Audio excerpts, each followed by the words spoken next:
السلام علیکم، welcome to my YouTube channel smart learning. SST general کی پریپریشن کے لیے اردو گرامر ہم دیکھ رہے ہیں۔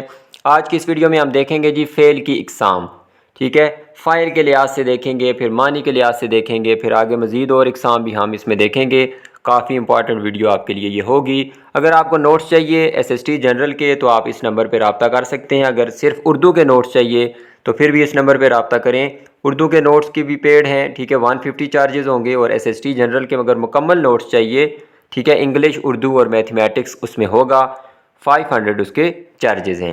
تو فعل کی اقسام دیکھتے ہیں فاعل کے لحاظ سے دو اقسام ہیں، فعل معروف اور فعل مجہول، ٹھیک ہے۔ یہ ذہن میں رکھنا ہے، کس کے لحاظ سے؟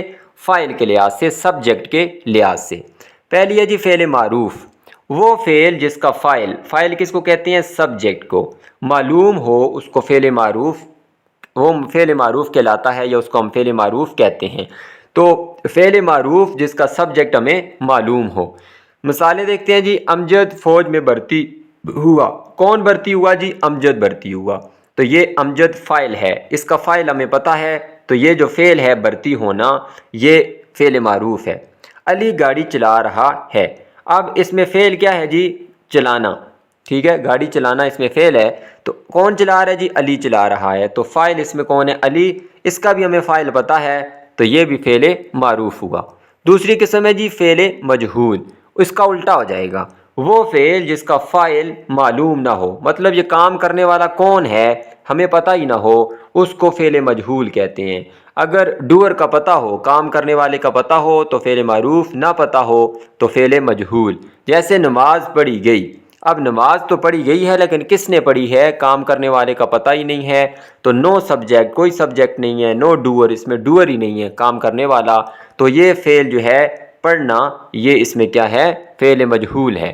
اذان دی گئی، اب دینا، اس میں فعل کیا ہے؟ دینا۔ اب اذان تو دی گئی ہے لیکن اس میں فاعل کون ہے؟ کس نے اذان دی ہے؟ نہیں پتہ ہمیں، ڈوئر کون ہے؟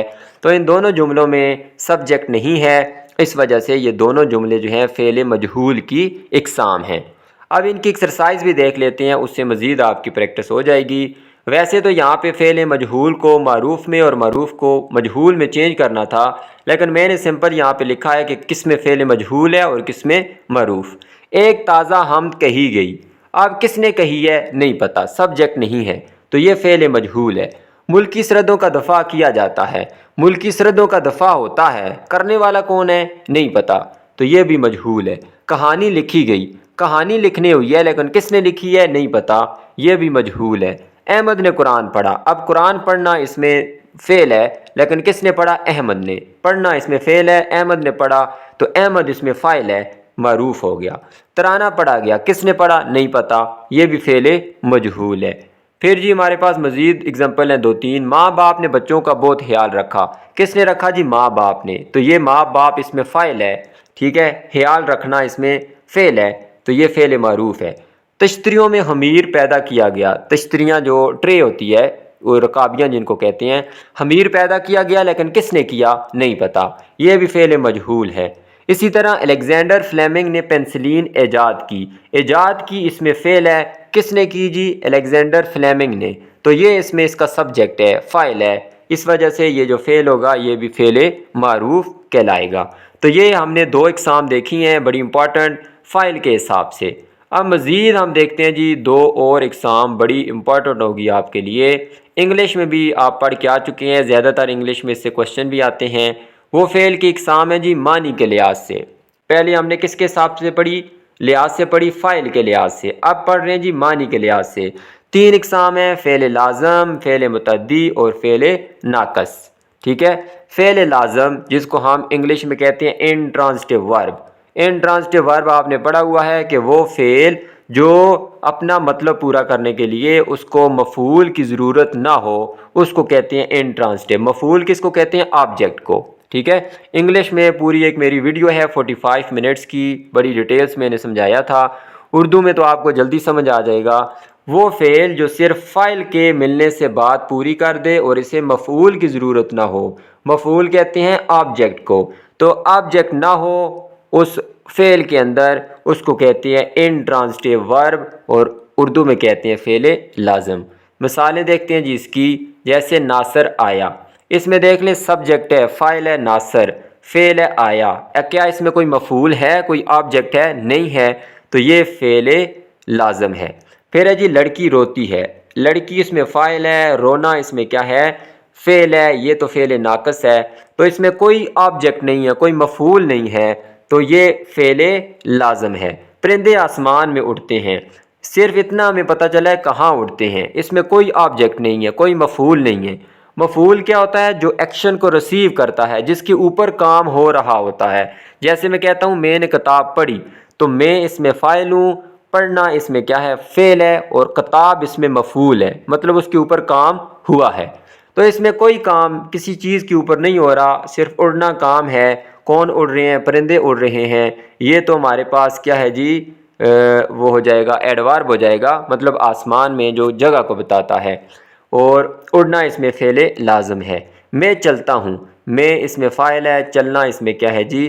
فعل ہے، ہوں اس میں فعل ناقص ہے، کوئی اس میں آبجیکٹ نہیں آیا، تو یہ بھی فعل لازم کی مثال ہے۔ دوسرا جی فعل متعدی، جس کو ہم ٹرانزٹیو ورب کہتے ہیں، وہ ایسا فعل جسے فاعل کے علاوہ مفعول کی بھی ضرورت ہو، مطلب اس میں سبجیکٹ تو آئے گا ہی آئے گا، ورب تو ہوگا، ظاہر سی بات ہے، اس کے بغیر جملہ ہی مکمل نہیں ہوگا، اور آبجیکٹ بھی لازمی ہوگا، ٹھیک ہے؟ تو اگر آبجیکٹ بھی ہوا، مفعول بھی ہوا، تو اس کو کہیں گے انگلش میں ٹرانزٹیو ورب، اور اردو میں فعل متعدی۔ جیسے علی نے خط لکھا، علی اس میں فاعل ہے، نے اس میں علامت فاعل ہے، خط اس میں مفعول ہے، اور لکھا اس میں فعل ہے، ورب ہے۔ تو علی نے مطلب کام کس پہ ہوا ہے؟ خط پہ، یہ اس میں مفعول ہے، تو اس وجہ سے یہ فعل متعدی ہوا۔ وہ کتاب پڑھتا ہے، پڑھنا تو اس میں فعل ہے، لیکن کس کو؟ کتاب کو، تو یہ کتاب اس میں مفعول ہے، ٹھیک ہے؟ یہ کیا ہو گیا جی؟ مفعول ہے، اس وجہ سے یہ بھی فعل متعدی ہو گیا۔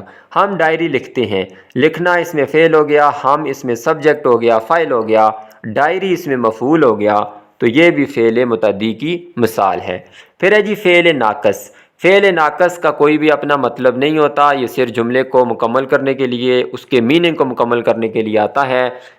سمپل ان کو دیکھ لیں، یہ سارے فعل ناقص ہیں، ہیں، تھا، تھی، یہ ہم نے پڑھا تھا، جو میری پہلی یا دوسری ویڈیو تھی جس میں ہم نے دیکھا تھا جملہ اسمیہ۔ جملہ اسمیہ کے 3 اجزاء ہوتے ہیں، کون کون سے؟ مبتدا، مطلب جو بات کرنے والا ہوتا ہے یا جس کے بارے میں بات ہوتی ہے، ٹھیک ہے، اور خبر ہوتی ہے جو بات کہی جاتی ہے، اور آخر میں فعل ناقص آتا ہے جو تیسرا اس کا جز ہے۔ یہ سارے فعل ناقص ہیں، آپ اس ڈیفینیشن کو بھی دیکھ سکتے ہیں۔ تو یہ 3 ہم نے اقسام دیکھی ہیں بڑی امپورٹنٹ، فعل لازم، فعل متعدی اور فعل ناقص۔ یہ کس کے لحاظ سے ہیں جی؟ معنی کے لحاظ سے۔ شروع میں جو 2 ہم نے پڑھی ہیں وہ کس کے لحاظ سے ہیں؟ فاعل کے لحاظ سے، فعل مجہول اور فعل معروف۔